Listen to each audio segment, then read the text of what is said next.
Okay.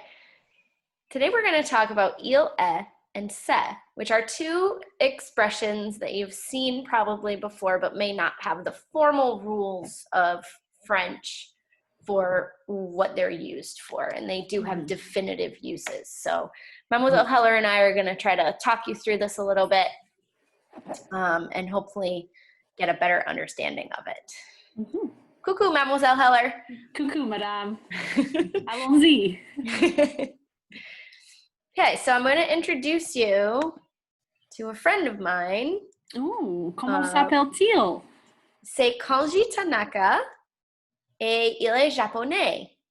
Ah, d'accord. Oui. C'est un ado, il n'est pas jeune et il n'est pas vieux. Ah, alors, ce n'est pas un enfant, mais ce n'est pas un adulte. Exactement. Et je crois, est-ce que c'est un élève diligent? Oui, c'est lui. Il est élève et il est diligent. Ah, oui, très bien.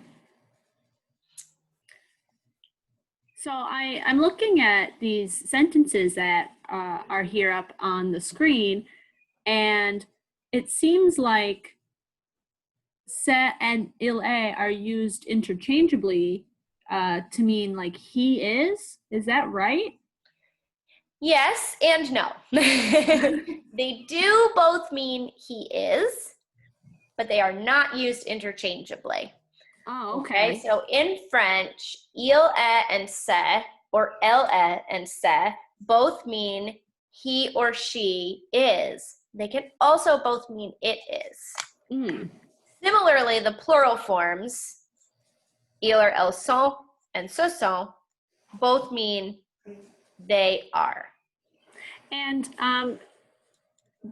il est and elle est can mean it is because in French, every object has a gender, right? So like la chaise or le livre. Yes, exactly. Okay.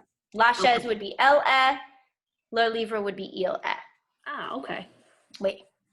So let's talk a little bit about how, although they mean the same things, they're not used interchangeably. You could probably see on the last slide that c'est was always used with a noun. Okay, c'est Kanji Tanaka, that's a proper noun. C'est un ado, that's a modified noun. It has un before it here. C'est un élève diligent. Diligent modifies élève, describes élève. And then we say Louis. Louis is a stress pronoun that refers back to Kanji. So if I'm looking at this and maybe understanding it right, I can use c'est when I'm being like really specific about the noun I'm talking about, right? Like if I'm saying say Kenji, that's the only person I could be referring to. Or if I say like say un élève diligent, I'm being really specific about what kind of élève I think he is. Yes, exactly. And if you look at the il est sentences, now we're using il rather than elle because Kanji was a boy. Il est japonais, il n'est pas très grand, il est élève. On the other slide, we said il est diligent. Okay, all of those refer back to Kanji, but what kind of words are they used with? Well, it's interesting because all of the words on the right side can have like the masculine or feminine agreement, right? Like japonais, it's a nationality, and in French works as an adjective. So if Kenji were a female, it would be elle est japonaise. And that's true also with grand, and the different professions typically agree depending on if it's a male or female doing the profession. Exactly. So il and elle est, or il and elles sont, are used with nationalities, adjectives by themselves, and professions because they are usually used alone, not with any kind of article, and they usually agree with the person who does the profession. Oh, okay. I think that makes sense to me. Okay, so we have one more slide to kind of summarize everything and put it all in one place. So let's just take a look at that. Sure. So we've got c'est with proper nouns, modified nouns, stress pronouns, and one other example. They can be used with adjectives, which is a little different from what we said on the previous slide, when that adjective is referring to an idea, something that is abstract. So for example, réussir à un examen, passing a test, c'est facile pour lui. That's easy for him. Because it's encompassing the whole idea. The whole idea of passing the exam is easy. Yes.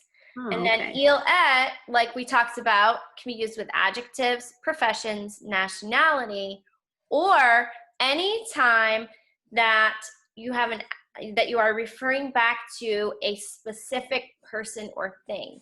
So, for example, sa calculatrice, his calculator, elle est sur le bureau, it's on the desk.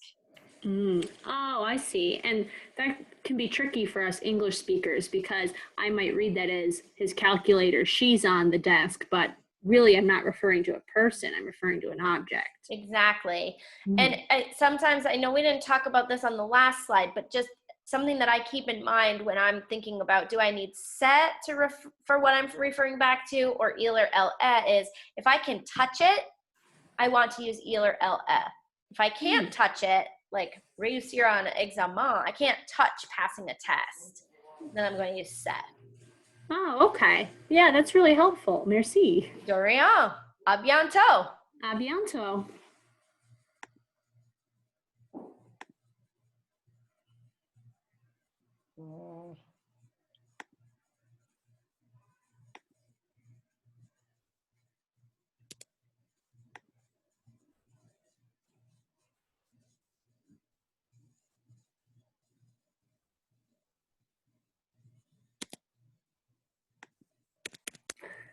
Still recording. It's like when you go to the movies and you watch all the credits. This is the bonus. Can't get it to Still watching the video. It's